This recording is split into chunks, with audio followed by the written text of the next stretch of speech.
Last week at Assen, Kevin Schwantz took pole position and the win in the Dutch TT. Once again, he has proved he is the fastest guy out there. But with just 8 rounds out of 15 gone, is it already too late for the Suzuki-mounted Texan to overhaul Wayne Rainey and the Marlboro Yamaha in the title race? Hello and welcome to Spa-Francorchamps. We've got Eddie Lawson and Wayne Gardner back on waist fitness. We have Randy Mamela and the Kajiva improving steadily. So we have all the ingredients for a classic encounter on a classic circuit. The only imponderable, as you can see, is the Belgian weather. We're in for a wet race, but first let's take a look at the action we've got for you this afternoon on Eurosport. Coming up shortly, we've got the 500cc Grand Prix live, and we're going to follow that with the essential action from both the 125 and 250cc races, and we can promise you some action from them. This is Spa-Francorchamps in the Ardennes hills of Belgium, and as you can see, it is wet. Keith Ewan, this is not a track that riders like being at the best of times, and when it's wet, it must be dreadful for them. That's true enough, and as you can see there, a full wet tyre, very graphic, put on the front of the Yamaha there. They're not messing. My apologies. Kevin Schwantz, number 34 there, running full wet Michelin tyres. It's going to be a bit of a lottery in the early days. These guys will take it as careful as they can throughout the first laps of this 18-lap race. And Kevin Schwantz, oh, there he is. What a handsome devil. He is in pole position. This is like Suzuki rider. Kevin, inconsistent sometimes, but he is showing yet again he is the fastest man out there. I think that's a fair comment, Keith, after last week. That's right. Sorting out the helmet, making sure that they don't steam up, just keep these visors clear, as we're going to see from the spray and the like on these motorcycles. Yes, it's essential, of course, that you can actually see where you're going. The vents in front of Kevin's helmet are designed to and you just saw Kevin's scoring record there this year. He won last week in Holland. 2 weeks before he was second in Yugoslavia, and he won in Austria. He was first in Germany, he was second in Italy. Wayne Rainey, title leader, he is second on the grid. Here he is on the Marlboro Yamaha. You can see, Keith, he has a face mask on there to try and stop his visor misting up. That's right, it directs all of the hot air that's exhaled from his body down out at the bottom of the helmet as opposed to over his visor. He is nearly a 0.8 of a second behind Schwantz. Now, round Spa, a long circuit, is that a big gap? Just looking there, you see the 20 points for a win. 4 wins Rainey's had. He had a perfect record at the start of the season, then he was second in Spain and won again straight away, but since then he hasn't won. Here's Eddie Lawson, the reigning world champion. He returned to active racing last Assen. It was his first points, believe it or not, his first points when he was third last week at Assen. He is third on the grid. There is Eddie. That is the meanest race face in the business. It certainly is. If he has to take his helmet off early in the race, God help anybody in the vicinity. And you can see confirmation there of 1 third place, 15 World Championship points scored by Eddie Lawson, number 1 last week. It's very difficult for these riders with this kind of condition. Michael Doohan, the Australian. Yes, young Mick Doohan in front of his teammate Wayne Gardner, 4th on the grid on the Rothmans Honda. He completes the front row. Number 9, Mick Doohan of Australia. He's been off in practice, I'm afraid. He had an embarrassing crash. He came out of the pits with a new tyre and he got about a third of a mile up the road, slipped it into 3rd gear and immediately slipped off it. A silly crash, Keith, but no damage done. Yeah, you say silly, but that is actually, sometimes that does happen. Cold tyres are a real pain. Cold, slick tyres when they've got no heat in them. Here's the man. Here he is, Wayne Gardner, the 1987 world champion. He leads the 2nd row of the grid. He's 5th in practice. He says he is still feeling his way back to confidence after the multiple breaks to his foot sustained in practice in Italy. Yes, I would imagine he would take it reasonably steady here with this kind of weather. The gentleman on Gardner's right, our left, just going out of picture reserve, Kanemoto, widely regarded as the best tuner in the business. You see there Gardner's somewhat, well, how shall we put it, dreadful season really. Ever the showman, just checking out that the cameras are keeping an eye on him. And 6th on the grid, a man who goes very fast round here, Christian Sauron on the Galois Yamaha. There's Christian.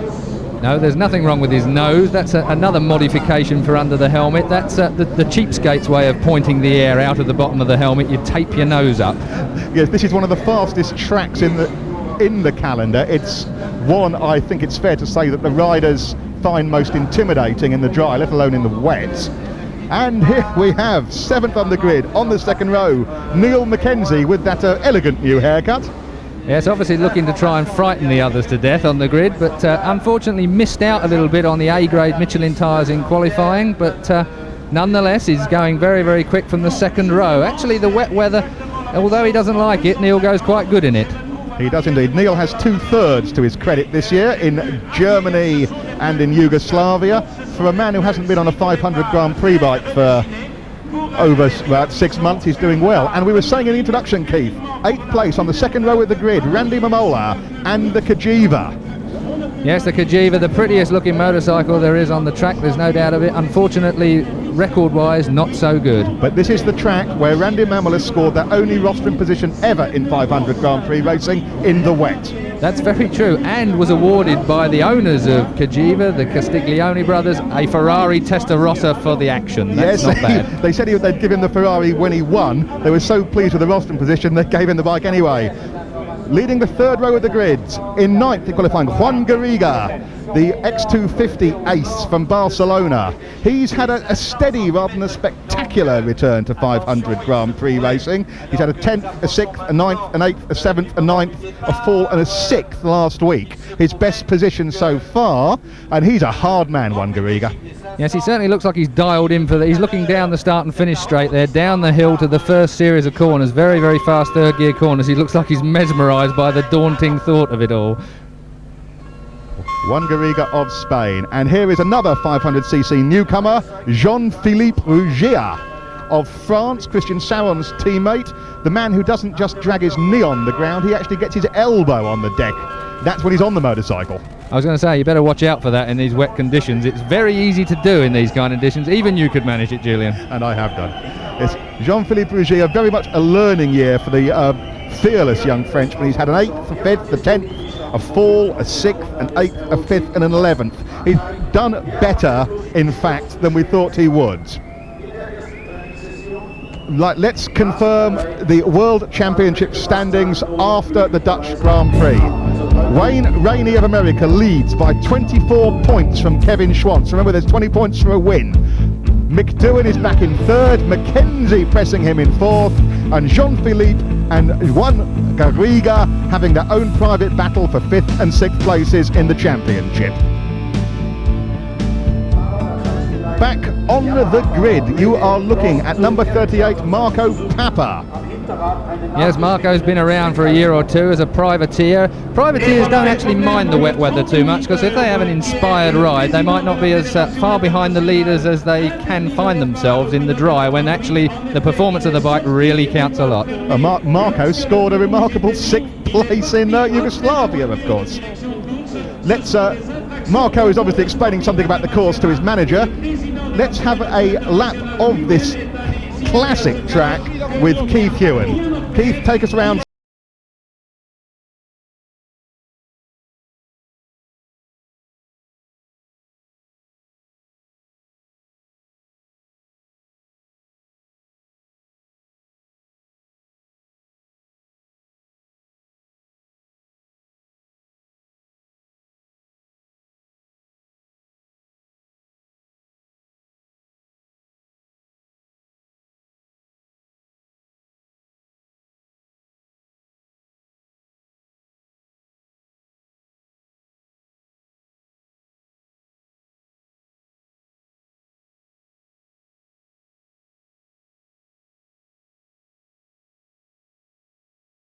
Kane, Keith was talking about. Oh, we have an on-bike camera. We were afraid we weren't going to get that because of the weather. That is the view from Jean-Philippe Rougier, Christian Sauron's Yamaha, I think, Keith. That could be very useful. Christian's very quick in the wet. He runs very, very well at Spa anyway. You can see the temperature gauge on the left-hand side. That's the water temperature gauge of the V4 Yamaha engine. 50 degrees centigrade it's running at. To the right of that was the rev counter.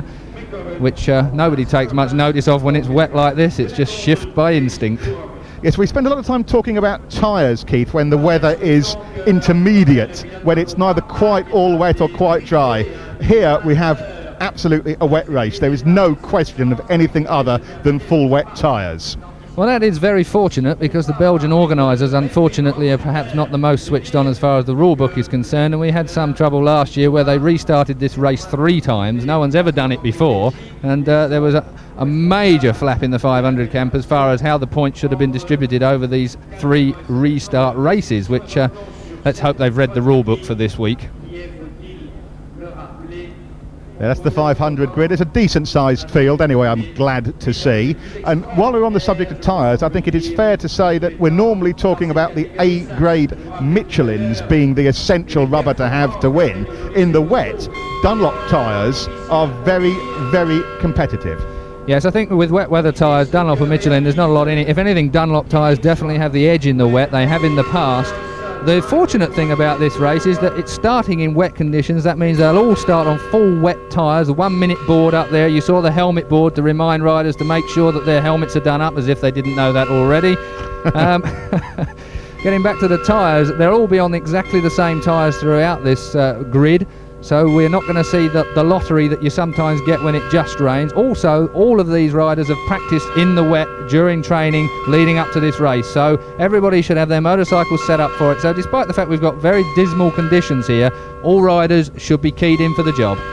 Just to reiterate the classification in the championship, 24 points the gap between the leader Wayne Rainey and Kevin Schwantz. There are 20 points for a win. And over the past couple of races, Schwantz has been overhauling Rainey at 3 points a race. That is the difference between your 20 for first and the 17 for second. Keith, they're off on the warm-up lap.